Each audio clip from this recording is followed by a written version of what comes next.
chaque fois qu'il graille, quand il prend serviette, mouchoir ou même serviette pour se suer, au lieu de jeter à la poubelle, il prend, il garde. Quand il finit de grailler, il... Bonjour famille, likez cette vidéo, abonnez-vous si vous êtes nouveau sur la chaîne et activez la cloche de notification.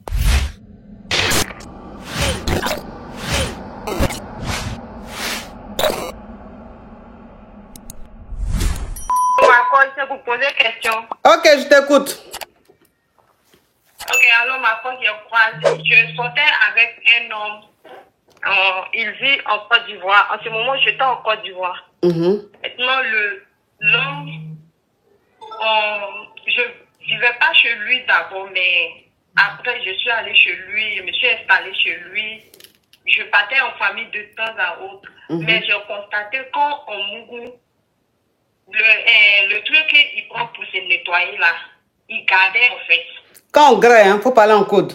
Quand il graille, le truc qu'il prenait pour se nettoyer, il gardait en fait. Maintenant, un jour, il est parti en voyage. Et quand il est revenu avec un canari qu'il a déposé dans la douche. Maintenant, il m'a dit, ce canari-là, tu ne dois pas toucher ça. J'ai dit, ok. Donc, je ne touche pas. Un jour, j'étais en train de me laver et mon gel de douche a glissé. C'est tombé sur la couverture du canari, en fait. Et quand ça est ouvert, j'ai vu les torchons qui prenaient, les trucs qui prenaient pour se nettoyer. Les serviettes là? J'ai vu ça à l'intérieur. J'ai vu ça à l'intérieur. Donc, le soir, quand il est rentré, je l'ai confronté. Je lui ai dit, Canari qui est dans la douche là, tu sais pourquoi on fait? Il dit non, qu'il est malade, il ne se sentait pas bien. Et puis, quand il envoyait Canari là, à partir de l'instant où il envoyait Canari, après là, il venait avec beaucoup d'argent. Beaucoup d'argent. Si vous dites que je mens, je peux vous envoyer même des photos de 100 millions, 50 millions, 40 millions. Il envoie beaucoup d'argent rempli dans un sac qui garde dans un placard. Il me dit, je ne dois pas toucher. Et un jour, je me suis levée comme ça. J'ai commencé à prier parce que je suis musulman. J'ai pleuré toute la nuit. J'ai demandé à Dieu, j'ai dit, je suis dans quoi? Je ne sais pas dans quoi je me suis mise. Mes parents même ne savent même pas dans quoi je suis. Dieu, sauve-moi. Qu'est-ce que je dois faire pour quitter dans ça? J'ai tout fait. J'ai prié, j'ai pleuré. J'ai pleuré jusqu'à... Donc, je l'ai confronté encore. Je lui ai dit, moi, je pars. Je sors de là. Et quand je veux partir comme ça, il me dit, il me donne l'argent. Il faisait tout pour moi. Il me donne beaucoup d'argent. Mais l'argent, je ne peux rien faire avec.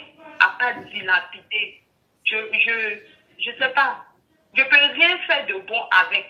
À part acheter les trucs. Et puis, je ne sais pas où l'argent rentre. Il peut me donner, matin comme ça, si il se réveille là, il peut me donner 500 000.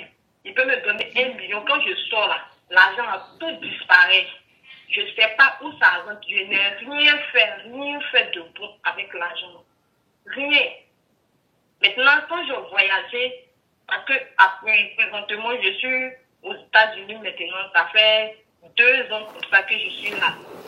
Donc, depuis que je voyageais là, il m'appelle, il dit non, il ne retrouve plus qu'il y a des paroles que je dois prononcer, qu'il doit se sentir bien. Donc, je ne sais pas, je suis confuse. Je ne sais pas comment je dois faire avec lui, en fait. Oui. On dit dans la vie là, tant que tu n'as pas encore déjà, faut pas dire que tu sais tout. Faut pas dire que tu as tout vu. La femme qui appelle, la fille qui appelle là, elle est maintenant aux États-Unis, mais elle sort avec son gars. Léa Cortez, bisous ma caviar. Elle avec son gars, à Abidjan, en Côte d'Ivoire, elle vivait avec son gars.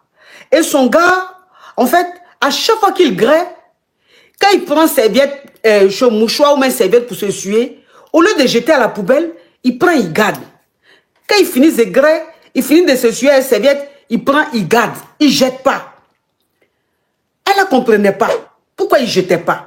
Et un jour, il est sorti, il est venu avec Canari. Canari, c'est marmite. Il est venu avec, et il lui a dit, il ne faut pas avoir toucher à Canari là. Parce qu'il a déposé ça dans la douche. Il dit, il ne faut pas avoir toucher. qu'elle n'a pas le droit de toucher. Elle dit, elle a compris.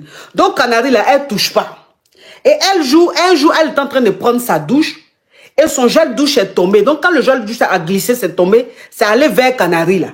Voilà comme c'est allé tomber sur tête de Canary. Parce que le Canary, là, est fermé. C'est tombé sur tête de Canary. Donc, quand elle allait prendre, ça s'est renversé. Quand ça s'est retourné, le Canary s'est ouvert.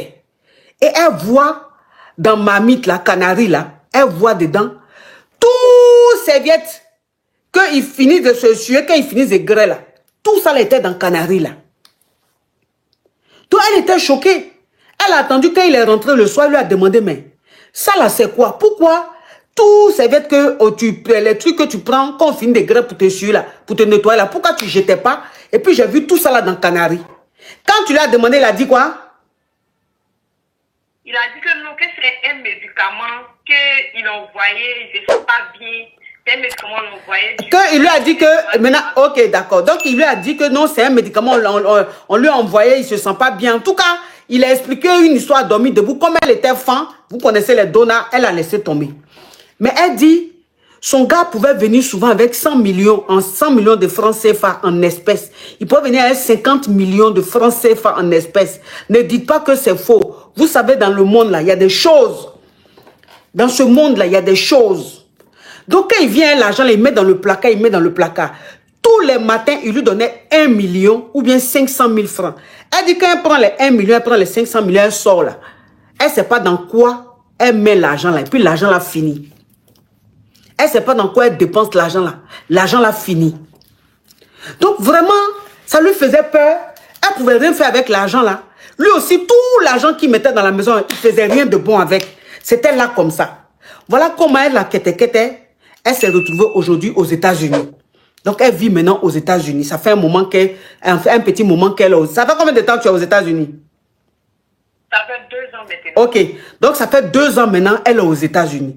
Et depuis qu'elle est allée aux États-Unis, le gars, c'est comme si son business, ses affaires étaient tombées. Il ne gagne plus l'argent, ça ne va plus chez lui. Donc, il appelle, à chaque fois, il lui dit, faut dire telle parole, pardon, mes affaires ne marchent plus, mes trucs ne marchent plus, mais il y a une parole là que tu dois dire, si tu dis là, ça va aller. Et elle maintenant, elle dit parole là. Quand il appelle encore, il dit, faut dire telle parole, elle dit. Quand il appelle encore, il dit, faut dire telle parole, jusqu'à présent. Donc elle maintenant, elle est fatiguée de cette vie là, des trucs un peu bizarres. J'ai bien expliqué? Oui. Ok. Donc c'est quoi ta... Quand il m'appelle, il me demande pardon, il dit tout ce que je veux, il veut que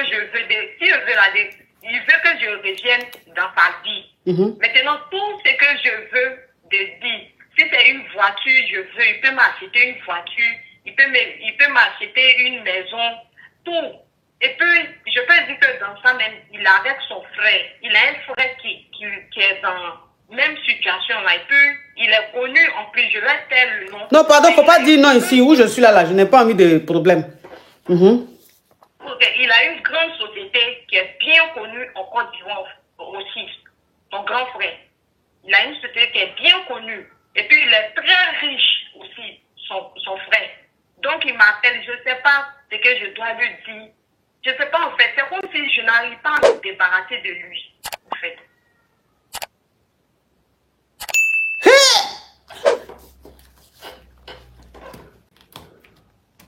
C'est-à-dire que j'ai dit que j'ai frisson même. C'est que mes bras même me font nyeng, ma tête me fait nyeng. Je suis bizarre, je me sens bizarre. Mais j'ai dit, tu es dans les trucs comme ça là, tu n'as pas expliqué à ta maman? Je n'ai pas expliqué à ma maman parce que vous savez, dans les familles là, l'histoire des relations, c'est un peu tabou. On ne peut pas tout expliquer aux parents, surtout les parents musulmans, c'est un peu difficile, non? Oui. Ma chérie, il faut expliquer ça à ta maman, hein. Elle va se lever, hein, parce que ce que tu es en train de dire là, c'est trop fort. Ce que tu es en train de dire là, c'est trop... Oui, il faut appeler ta maman, il faut lui expliquer. Maintenant, tu es aux États-Unis. Donc, tu as peur de quoi? Oui. Donc, appelle ta maman, il faut lui expliquer. De toute façon, tu m'as expliqué là. Peut-être qu'il y a des choses même que tu ne m'as pas dit là. Il faut tout expliquer à ta maman. Il faut dire, voilà ce que tu vis maintenant. Tu as envie de quitter dans ça. Ta maman va se lever, hein. Pas ta maman, parce que celui-là, je me demande même s'il n'a pas pris ton âme pour amener ça quelque part. Parce que comment tu peux être avec quelqu'un comme ça, juste quand tu es aux États-Unis, mais tu n'arrives pas à quitter sous son emprise. Voilà, donc appelle ta maman. Ta maman va se lever, hein.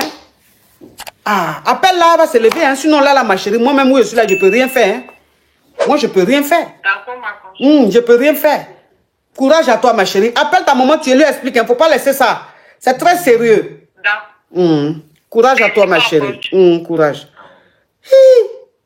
J'ai dit que dans ce monde-là, si tu n'as pas encore quitté ce monde-là, quand quelqu'un est en train d'expliquer son histoire, il ne faut pas dire il ment. Il y a des choses qui se passent dans ce monde-là. Vous savez, j'ai une caviar. Avant, elle me suivait. Quand je faisais live sur Facebook, elle me suivait. Quand les gens appelaient, et puis ils racontaient leur histoire, ils disaient, ça c'est faux. Ça c'est des trucs qu'elle a monté avec les gens pour appeler. Elle-même là, elle a vécu une situation dans sa famille là. Quand elle m'a appelé, elle dit, coach, avant là, je jugeais les gens qui appelaient. Je pensais que c'était un scénario. Mais moi-même, ce qu'elle vient de vivre là, c'est là que j'ai compris que dans ce monde-là, tant que tu n'as pas encore vu, il ne faut pas dire c'est pas vrai. J'ai dit, il y a 2 chats qui sont dans mon jardin ici là. Il y a 2 chats qui sont dans mon jardin ici là. Ils sont en train de lever. Un mâle et puis une femelle. Mais je vous dis que vraiment, depuis la miaou, miaou, miaou. Là maintenant, ils sont en train de se battre. Je ne sais pas. Pourquoi? Je ne sais pas. C'est dans ma maison, ils sont venus lever. Depuis, ils sont fait là, miaou, miaou. Là maintenant, ils sont en train de se battre. Là maintenant, ils ont arrêté de se battre. Vous voyez, vous entendez miaou, non? Depuis là, les 2 chats là sont dans mon jardin là, en train de faire miaou, miaou, miaou. Donc c'est pour ça, à un moment, je me suis levé. Je pensais que c'était derrière là-bas, dans la cour là-bas, dans le jardin de derrière là. Je vais, je ne les trouve pas. Déjà, c'est devant ici. Les voilà maintenant qui sont devant moi ici. Là maintenant, ils ont arrêté de se battre. Elle s'est calmée. Maintenant, le mâle là, il est derrière. Là, il est en train de marcher lentement. Vous voyez? Vous voyez? Elle ne veut pas gré. Elle ne veut pas gré. Le chat là veut la gré. Depuis là, elle ne veut pas gré. Je comprends. Parce que la femelle là, elle a... Ah, voilà. Elle a tourné. Depuis là, on est en train de tourner. Le gars, il vient derrière. Elle tourne. Je comprends. Dans les chats là, quand ils ont envie de gré là, c'est comme ça ils se comportent. Quand ils ont envie de gré là, c'est comme ça ils se comportent. C'est dans ma maison, si vous allez venir faire votre truc de grêler, franchement. Regarde. Je vais les chasser. C'est pas dans ma maison ici, ils vont venir s'enceinte. Je vais les chasser. C'est quoi? Là-bas, c'est dans ma maison ici, vous allez venir vous enceinte. Et à lui là, il dit la coach est jalouse. Bon, je vais être jalouse pourquoi? Si au moins j'étais célibataire, ou bien que j'étais en Jones, j'allais dire je suis jalouse. Peut-être que ça allait être vrai. Mais pourquoi tu dis que je suis jalouse? Ce qu'ils sont en train de faire là, c'est pas ce que je ne peux pas faire. Ils veulent gré, mais ce n'est pas ce que je ne peux pas faire. Tu as eu la chance que je n'ai pas vu, je n'ai pas fait capture, ton commentaire est passé, sinon j'allais te bloquer. Crabe de criquet. Merci d'avoir regardé la vidéo jusqu'à la fin. Si vous avez aimé, likez, abonnez-vous et activez la cloche de notification. À la prochaine.